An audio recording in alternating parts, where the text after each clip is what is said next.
5 seconds. Start.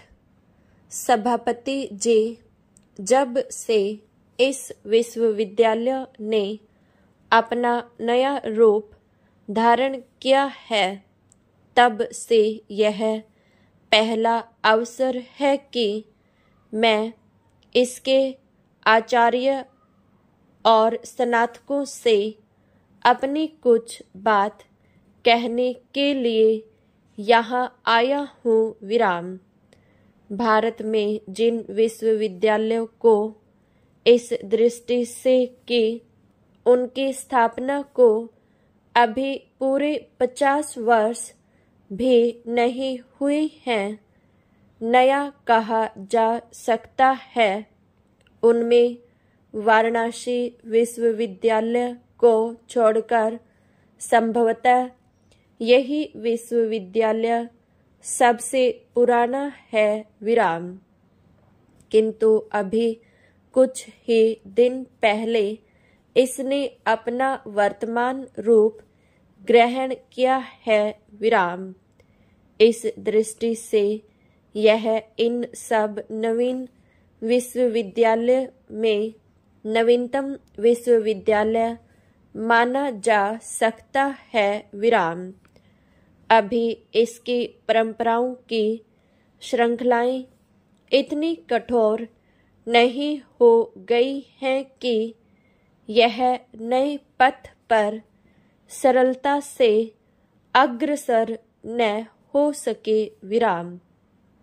अतः मैं इससे यह आशा करता हूँ कि यह अपनी शिक्षा का ढंग कुछ ऐसा रखेगा जिससे कि यह मानव जीवन की शिक्षा के सब प्रयोजनों को पूरा कर सके। विराम। मैं यह कई अवसरों पर और कई स्थानों पर कह चुका हूँ कि हमारी वर्तमान शिक्षा प्रणाली, चाहे वह प्राथमिक विद्यालयों की, माध्यमिक विद्यालयों की अथवा विश्वविद्यालयों की हो, उपरोक्त उद्देश्य को पूरा करती प्रतीत नहीं होती। विराम। कम से कम यह बात तो है ही कि यह ऐसा नहीं है कि शिक्षा के उद्देश्यों को संतुलित रीति से पूरा कर सके। विराम।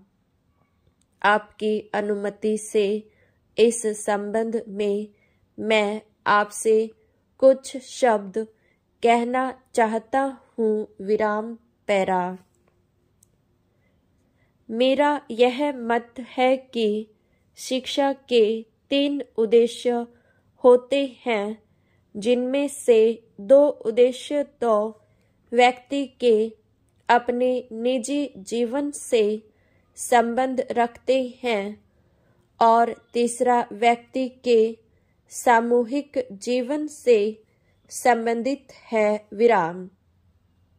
प्रथमतः शिक्षा का यह प्रयोजन है कि वह व्यक्ति की ईश्वर प्रदत्त सहज विवेक बुद्धि के सामर्थ्य और अक्षमता को बढ़ाए। विराम।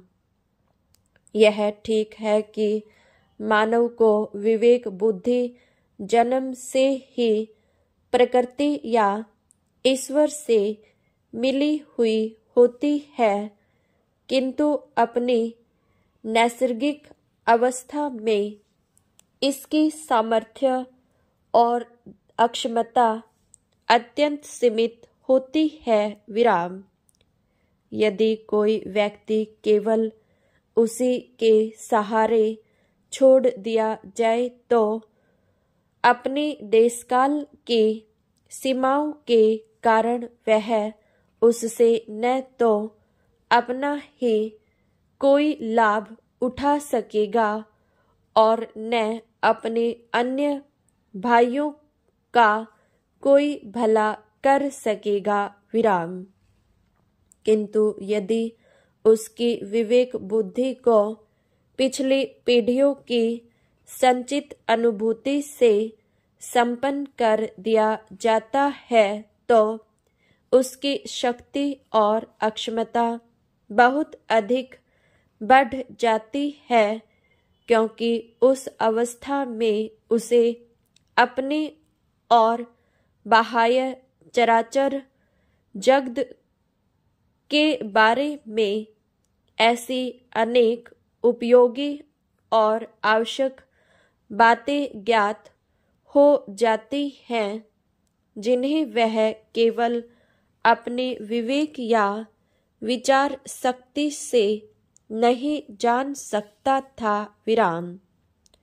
दूसरे शब्दों में इस प्रक्रिया द्वारा उसकी विवेक बुद्धि इतनी सक्षम और सामर्थ्यवान हो जाती है कि उसके सहारे वह अपने को और अपने चारों ओर के जड़ और सजीव जगत को समझने और उसमें रहकर अपने जीवन को ठीक दिशा में चलाने के योग्य हो जाता है। विराम। बुद्धि एवं विचार शक्ति को और अधिक सामर्थ्यवान बनाने की प्रक्रिया को ही शिक्षा कहा जाता है। विराम।